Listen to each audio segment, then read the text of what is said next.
Alright guys, we're going to extend a few patterns. Let's start out with a sugar push. 1, 2, 3, and 4. We're going to redirect, and settle into an anchor step. We could also extend it by adding in a couple of extra walks. Let's get crazy. Let's add in 4 walks. 3 and 4, 5, 6, 7, 8, 9 and 10. And then we're going to use that same idea in a couple of other places. So this is a parallel whip, and we're going to redirect, add in 2 walks, and settle into ankle. We can use it on the left side pass. We can redirect a number of times. Essentially that became a rock and go when we went straight back into it. 3, 4, 5, 6, 7 and 8, 9, 10, 11 and 12, 13 and 14.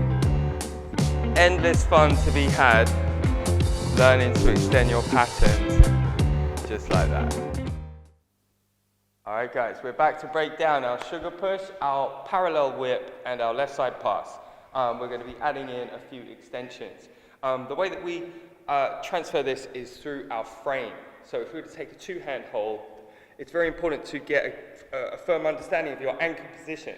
You know, this gives me a 4-directional control over my body. I can lean forward, back, and side to side, just a little bit, just enough to create these stretch dynamics. So when we have a backward weighted position, you might call all of these positions poise. Yeah, so we might say when you have a backward poise, we can create a tension in our connection. When we have a forward poise, we can create a compression in our connection. You'll notice that our hands stay in the same place and our body moves away from our hand, or it can move toward our hand. Yeah, so these are the 2 different body stays that we're going to be using to send signals or to receive them. Okay, so you'll notice that I tend to lead Fab towards me when her body weight is away from me. And then in vice versa to that, as we transition into a compression, we want to learn to maintain this feeling so that if the leader wants to add an extra step or 2 or 3 or thrice, then you can feel what's going on.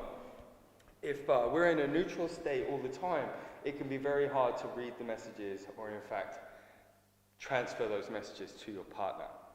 So you've seen what we're doing here. We're adding in walks. So we were particularly looking at adding them on the way back. 5, 6, 7 and 8. Yeah. We could in fact add any number of walks. 2 or 4 really would be, I suppose, enough for most situations. 4, 5, 6, 7, 8, 9 and 10. Okay, and there's a couple of different ways you can approach it. I can stay in front of my partner, but to be honest, you won't feel like you're very confident to walk forward when you're in this sort of association. So what you'd often see leaders do is to take a step out to the side on 2, and then 3 and 4, I'm going to walk parallel to my partner, and this looks, and it is in fact, a lot closer to your partner. So 1, little side step, 2, 3, and you can see we can eliminate all of the space between us. And then at a later stage, we might even be able to just use the space in our partnership, and it can take the hands away and just say by staying close, it shows that we're going to actually be extending the move by adding in the walks. Followers, an analogy that we tend to use about when we walk backwards is walking down stairs backwards. So through this sugar push, as my leader extends the pattern for me to walk back, I want you to notice that I'm using a ball to heel walk. Okay, so this allows me to stay within the connection, stay within the follow. Okay, a lot of followers have a tendency to get back onto their heels. Now that's when we call you're in neutral and you're guessing. Okay. You're falling. If you're on your falling heels, as well. You'll yes. Be falling. Okay. So that's how we might add in the walks, and then maintaining the connection is very helpful to read it. So we can also do the same thing with triple steps. Yeah. So that's what it would look like. There really isn't too much science to it. We just need to be consistent with our frame and then clear about how we change the pitch of our body. Okay, it is our body that's we're using to create our lead. I'm not using my arms. So I'll step back into my 1. I'm going to pitch forward into my 3 and pitch back into my 5, forward into my 3, and then I'm going to settle into my 7 and 8. Okay, so this would be your first introduction. If you've never heard or done it before, this is a version of rock and go. Rock and go, triple step, anchor step. And inherently what rock and go does is the opposite of anchor. Anchor is back, and it says it's the end. Rock and go is back and forward, and it kind of makes it the middle. So you'll see rock and go with this back together forward, or that sort of idea is always in the middle of a pattern. Back and back is anchor, and that's always at the end. Yeah?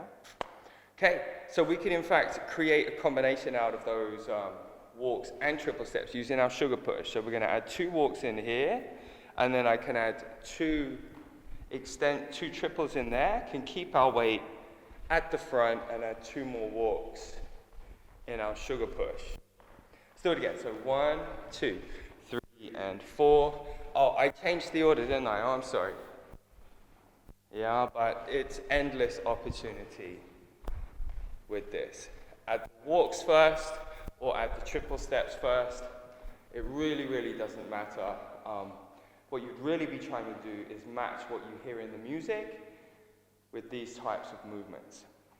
Okay, so showing you how we can then take that same idea, and you'll probably see quite quickly how we can use them in a parallel whip.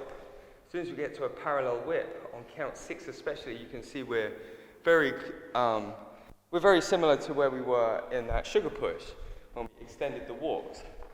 So, as we did with the sugar push, we can extend the walks here. 5, 6, 7, 8, just keeping my head weight over the front of my foot.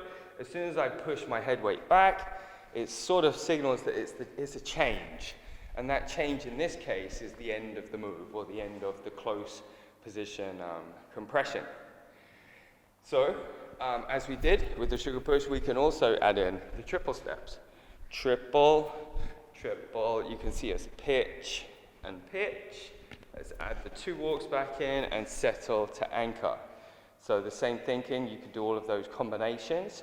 And then here, guys, leading out of my left sort of side gives me the chance to maybe do a similar thing here on my left side pass, where I could add 2 walks or 2 triple steps. If we go directly into the exit there, that again forms a sense of rock and go. All right?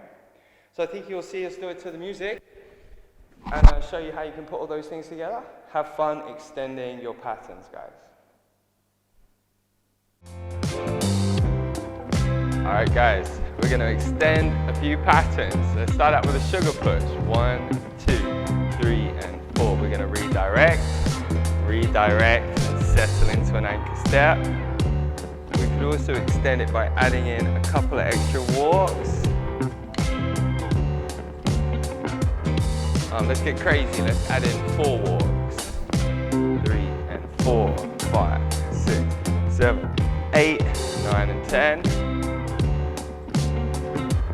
And then we're going to use that same idea in a couple of other places.